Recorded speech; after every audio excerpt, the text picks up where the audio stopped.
చేసినాం, షోడశ ఉపచార పూజ చేసినాం గురుమూర్తికి.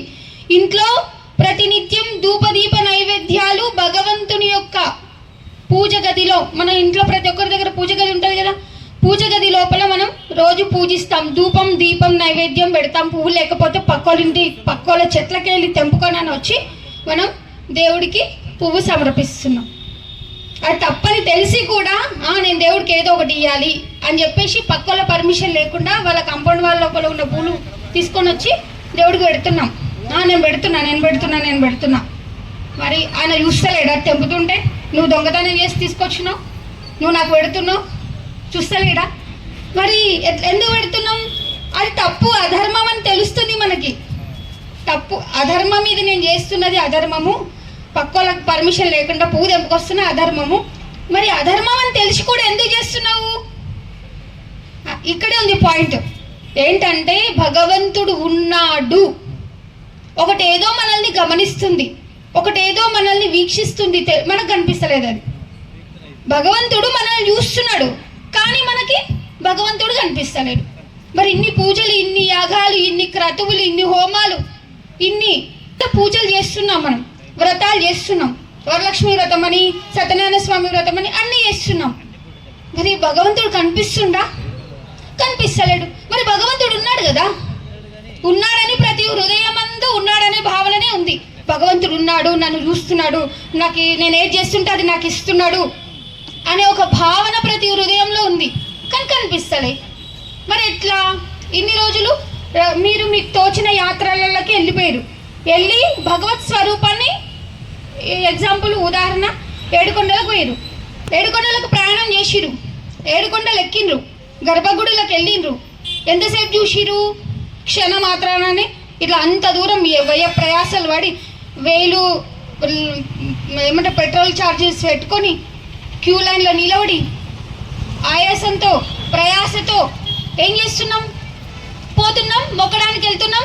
దగ్గరికి రాగానే పక్కనున్న పూజారి ఇట్లా తోసేస్తాడు, నాడు యసాలు చూసింది నువ్వు అని. అవునా? అంటే మనం ఇంత ప్రయాస, ఇక్కడ మన ఇంటి నుండి దేవాలయాలకు వెళ్తున్నాము, వెళ్ళి కూడా అక్కడ ఎంతసేపు మనం భగవంతుని వీక్షిస్తున్నాం, వీక్షించనిస్తున్నారా? మరి మన హృదయంలో ఉంది, ఎంత దూరమైనా పోతా, నేను కాశీ పోతా, అయోధ్య పోతా, అంత పోతా, కానీ భగవంతుణ్ణి చూస్తున్నామా? భగవంతుని ఏమన్నారు మన ఋషులు చూసి ఏం చెప్పిరు? మన గురువులు వాళ్ళందరూ ఏం చెప్పిరు? భగవంతుడు సర్వాంతర్యామి, ములుగుచ్చ సందు లేకుండా ఉన్నాడు. భగవంతుడు అంతటా ఉన్నాడు, సర్వాంతర్యామి. ఒక్క ఇసుకేస్తే ఇసుకరాలని జనం అంటారు చూడు, అట్లా సర్వం వ్యాపించి ఉన్నాడు, ఇంకొకటి లేనే లేదు, అంత భగవత్ స్వరూపమే. మరి అంత భగవత్ స్వరూపమే అయితే నాకు ఎందుకు అనిపిస్తలే? సర్వాంతర్యామి అఖిలాండ కోటి బ్రహ్మాండ నాయకాయ నమః అన్నాం ఇంతకుముందు. సర్వ వ్యాపకంగా ఉన్నావు భగవంతుడా నువ్వు అంటున్నాం. మరి ఇన్ని రకాల, ఇన్ని సంవత్సరాలు ఇంత ఎదిగినాం, ఇంత పెరిగి పెద్దగినాం, భగవంతుని చూసినామా మనము? ఊహలనే బ్రతుకుతామా? ఉన్నాడు ఉన్నాడు ఉన్నాడని ఊహలనే బ్రతుకుతామా? చూస్తామా? చూడాలి కదా. భావం లోపలనే భగవంతుణ్ణి భజిస్తే కాదు, భగవంతుణ్ణి ప్రత్యక్షంగా చూసామా? ఇది మెయిన్. భగవంతుణ్ణి ప్రత్యక్షంగా చూపించేవాడే గురువు.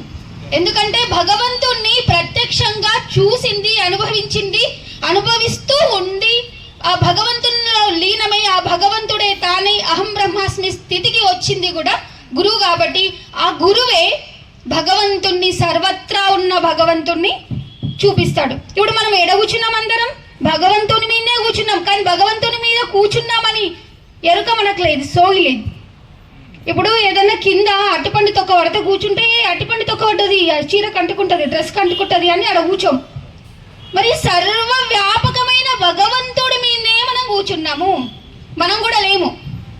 సర్వవ్యాపకం అంటే మనం కూడా భగవంతుడే కదా, ఇంకోటి లేదు. సర్వవ్యాపకం భగవంతుడే. మరి అది ఎట్లుంది? కనిపిస్తలేదు మరి కంటికి. ఇది ఎప్పుడైనా ఒకటి ప్రారంభించినామంటే, మొదలు పెట్టినామంటే దానికి ఎండ్ ఇవ్వకపోతే అది సగంలోనే అవుతుంది. పాము తోక కనిపిస్తుంది, మధ్య భాగం కనిపిస్తుంది, కానీ మూతి కనబడదు. ఆ మూతి వరకు వచ్చేద్దాం, సరేనా? అయితే భగవంతుడు సర్వ వ్యాపకమై ఉన్నప్పుడు ఆయనను ఎట్లా చూడాలి? దీని కన్క్లూజన్ చెప్పేసుకొని బంద్ చేసుకుంటా. అయితే గురుమూర్తి చూసిండు. ఎలా చూసిండు? ఈ బాహ్య నేత్రాల చూస్తే కనిపించదు, ఎందుకంటే అది సూక్ష్మాతి సూక్ష్మం, మన దగ్గరనే ఉంది. మన గాలి మన దగ్గరనే ఉంది. గాలి కనిపిస్తుందా? అది ఉన్నదనే స్ఫురణ మాత్రం ఉంది కదా, వీస్తుంది, తగిలిపోతుంది, స్పర్శ ఎరుగుతుంది, ఉన్నదనే స్ఫురణ ఉంది కానీ మనకు కనిపిస్తలేదు. మరి ఆకాశం ఉంది, ఆకాశం ఉన్నదని కొంచెం కొంచెం స్ఫురణ ఉంది. మనం ఆకాశం అంటే ఏం చెప్తాం? ఆకాశం అంటే మీదికి చూపిస్తాం. ఆకాశం ఆడనే ఉందా? మనం ఆకాశం లోపలనే కూర్చున్నాం, కానీ ఇది ఆకాశం అని తెలుస్తలేదు. మరి మనకు వాయువే తెలుస్తలేదు, ఆకాశమే తెలుస్తలేదు అన్నప్పుడు పరమాత్మ ఎట్లా తెలుస్తుంది? సర్వత్రా పరమాత్మ ఉన్నది ఇక్కడే. అంతర్బహిశ్చ సర్వత్రా అచలోయం సనాతనః. దశ దిక్కుల 10 దిక్కుల తనే, లోపల బయట తనే. అంటే ఇంకోటి ఇంకేది లేదు, ఒక్కటే ఉంది. మరి ఒక్కదాన్ని ఎట్లా చూడాలి? ఎగ్జాంపుల్, ఒక ఉదాహరణ చెప్తా. మనకి కళ్ళు కనబడాయి, మస్క ఉంటాయి, ఏ వస్తువు సరిగ్గా కనిపిస్తలేదు. ఏ వస్తువు సరిగ్గా కనిపించినప్పుడు మనం ఏడికోతాము? డాక్టర్ దగ్గరకు పోతాం. అయ్యా నాకు కళ్ళు కనబడతలేవు, కళ్ళకి పొరలు వచ్చినట్టున్నాయి, ఏ వస్తువు సరిగ్గా నేను చూడలేకపోతున్నా, మరి నాకు కళ్ళకి ఆపరేషన్ చేస్తావో, మందులు ఇస్తావో, ఎట్లనైనా నా కళ్ళు బాగు చేయి అని. అవునా? మనం కళ్ళద్దాలు ఎందుకు పెట్టుకుంటాం? కళ్ళు సరిగ్గా కనబడకపోతేనే పెట్టుకుంటాం. అక్షరాలు కనబడాయి, దూరం ఉన్న వస్తువులు కనబడాయి.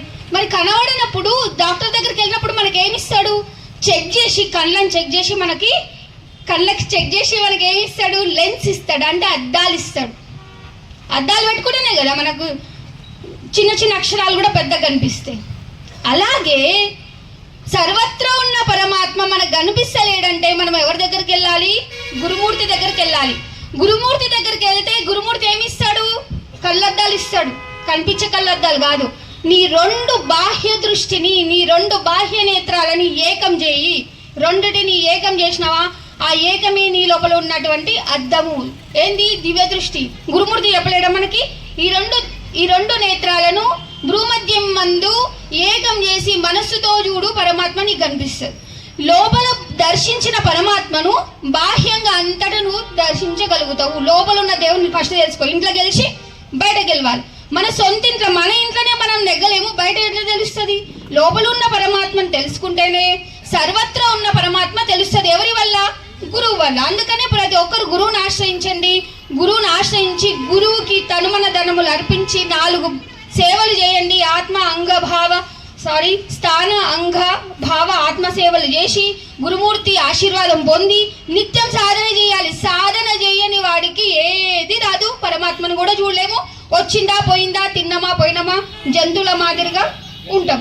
అదే గురుమూర్తిని ఆశ్రయించి కూడా ప్రతి నిత్యం అనుష్ఠాన పూర్వకంగా నిత్యం సాధన చేసిన వాడికే పరమాత్మ సాక్షాత్కారం అవుతుంది. ఆ పరమాత్మే నేనని తెలుస్తుంది. సర్వత్రా పరమాత్మే ఉన్నది. ఇక్కడ కూర్చున్న అందరు లేరు, ఇదంతా భ్రమ. ఇది భ్రమని తెలవాలంటే, మనం భ్రమను వీడాలంటే మనం సాధన చేసి పరమాత్మని పొందాలి. సద్గురవే నమః.